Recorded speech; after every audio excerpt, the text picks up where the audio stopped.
This is Ben from the Railroad Yard and Hubcap Hobbies, and I want to share a few of my latest auction finds.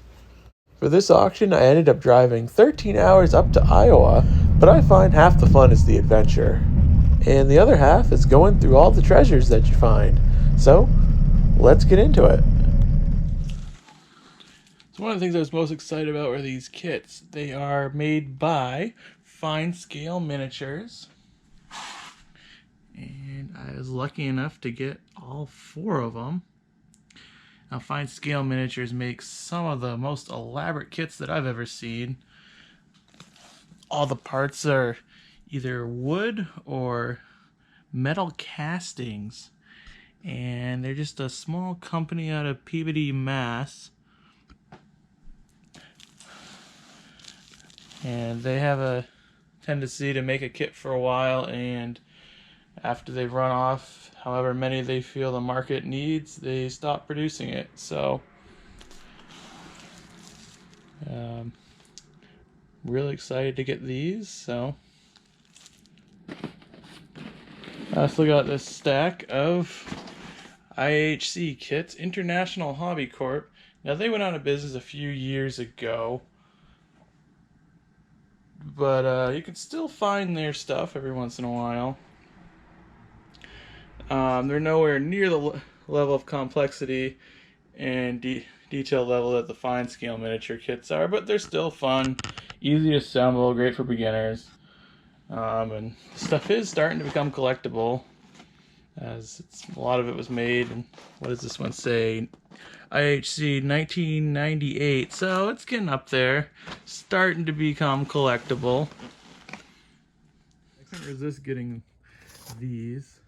All sorts of HO scale palm trees. I love palm trees. These are what I have on my own layout.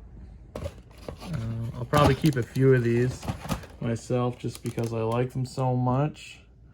I don't know why more people don't try to model warm tropical areas, but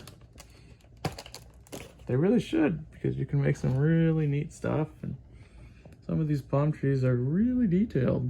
So let's see, what is in here? Finally find a steam engine. Look at that.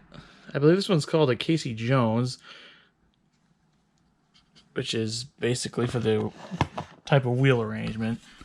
4 wheels in the front, 6 wheels in the middle, and nothing in the back. So that's a good little unit.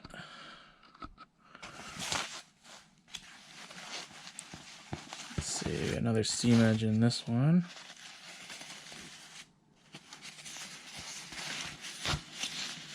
Oh, come on.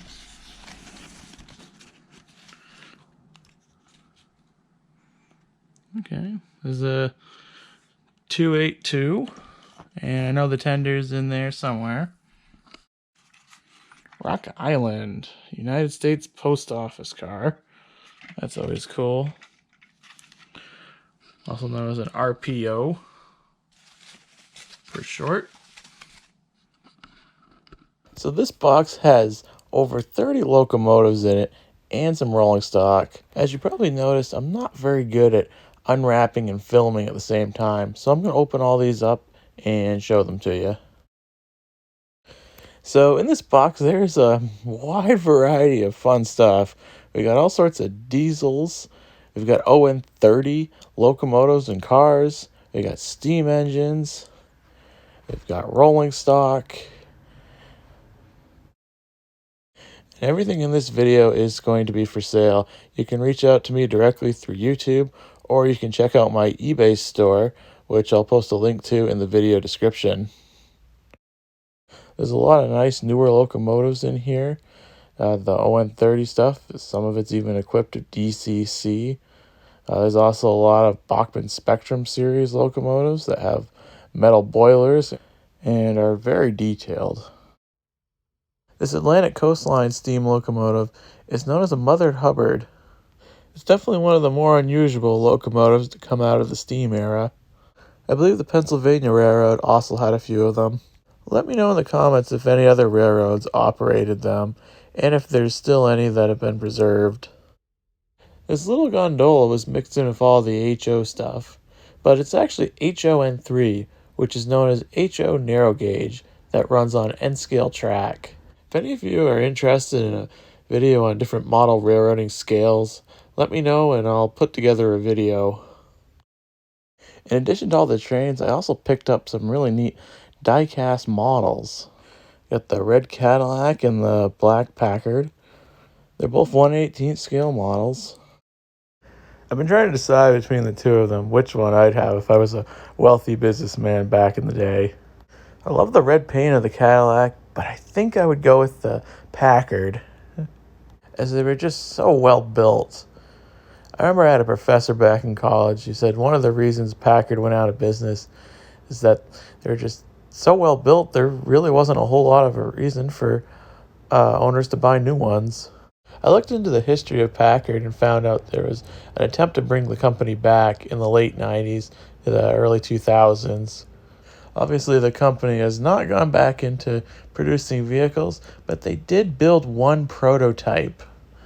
The prototype was a full-size luxury car and did have quite a bit of resemblance to Packards made in the 40s and 50s. I also picked up these two trucks.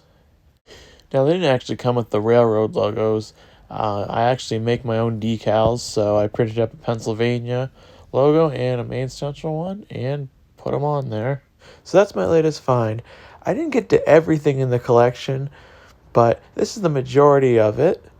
And if you're interested in anything you see in the video, don't hesitate to contact me or check out my eBay store. I have a link to it in the video description, as well as to my marketplace account.